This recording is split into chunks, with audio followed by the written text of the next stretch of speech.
Asambleísta Ricardo Moncayo.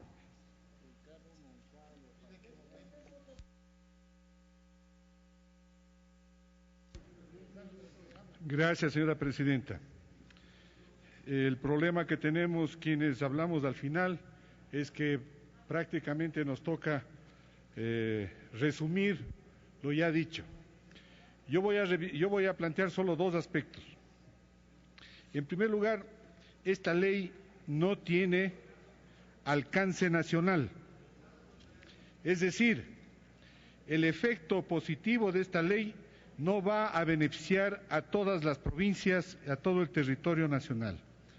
Como ustedes han podido revisar el proyecto de ley, se refiere a los objetos de los contratos de gestión delegada y describe trabajos o actividades relacionadas con infraestructura, desarrollo urbano, proyectos inmobiliarios y aquellos vinculados con vialidad e infraestructuras portuaria y aeroportuaria. Yo quiero recordarles que cuando hablamos de desarrollo urbano, hablamos de túneles, de autopistas, hablamos de sistemas de movilización como troles o metros, que son proyectos de desarrollo urbano que podrían ser susceptibles de ser financiados con capital extranjero. Y de hecho, proyectos de dimensiones verdaderamente importantes que faciliten, por ejemplo, la movilización de 1 millón de pasajeros o túneles que tengan una extensión superior a 5 kilómetros o 10 kilómetros. ¿Para qué? Con el uso de estos servicios y el valor del peaje se pague el valor de la inversión. Inclusive están conscientes de que hay inversiones que es muy probable que no se puedan recuperar con los peajes y ponen un artículo en el proyecto de ley en el que el Estado puede establecer justamente un valor como subvención para completar el financiamiento o la recuperación de la inversión. ¿Qué ciudades del Ecuador tienen condiciones por la población que tienen para ser beneficiadas con proyectos de esta naturaleza que no sean Quito y Guayaquil? No hay otra ciudad ecuatoriana que pueda ser beneficiada de este tipo de proyectos. Me refiero una vez más a túneles, a puentes, a sistemas de transportación masiva. Hay otros proyectos como por ejemplo puertos.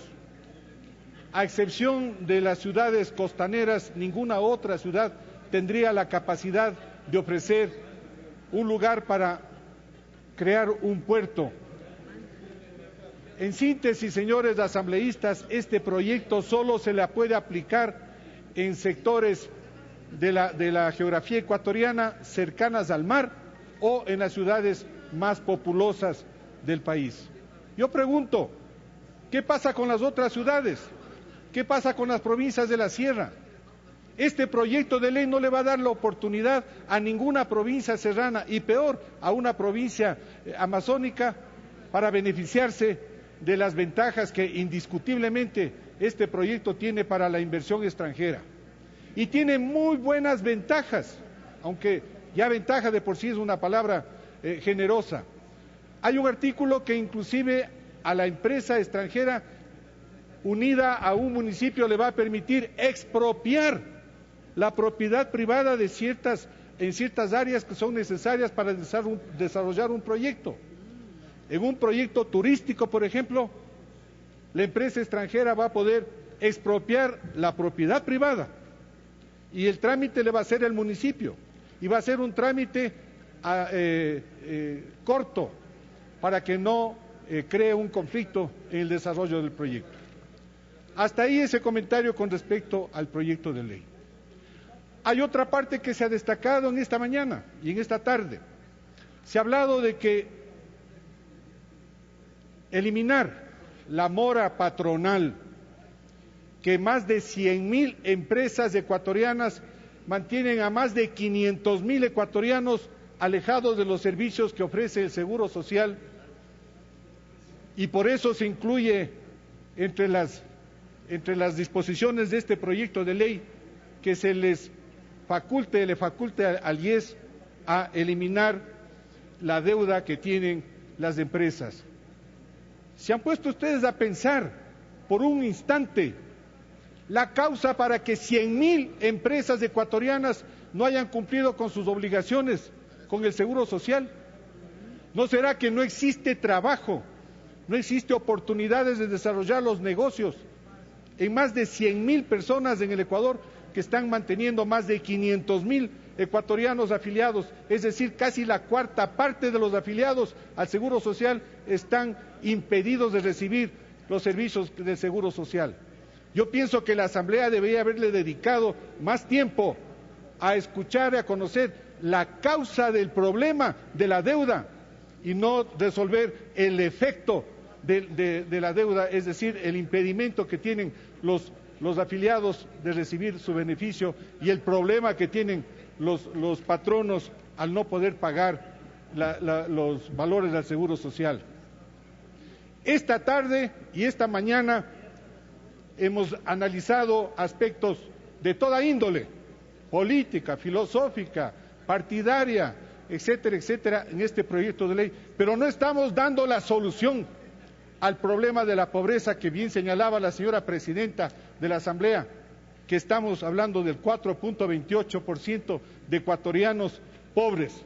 Con esta ley, señores, probablemente en los sectores donde se van a hacer estas inversiones, obviamente ese índice de la pobreza de hecho va a bajar, pero en las zonas donde históricamente se mantiene la pobreza, que son en las zonas apartadas de la sierra, este índice va a subir.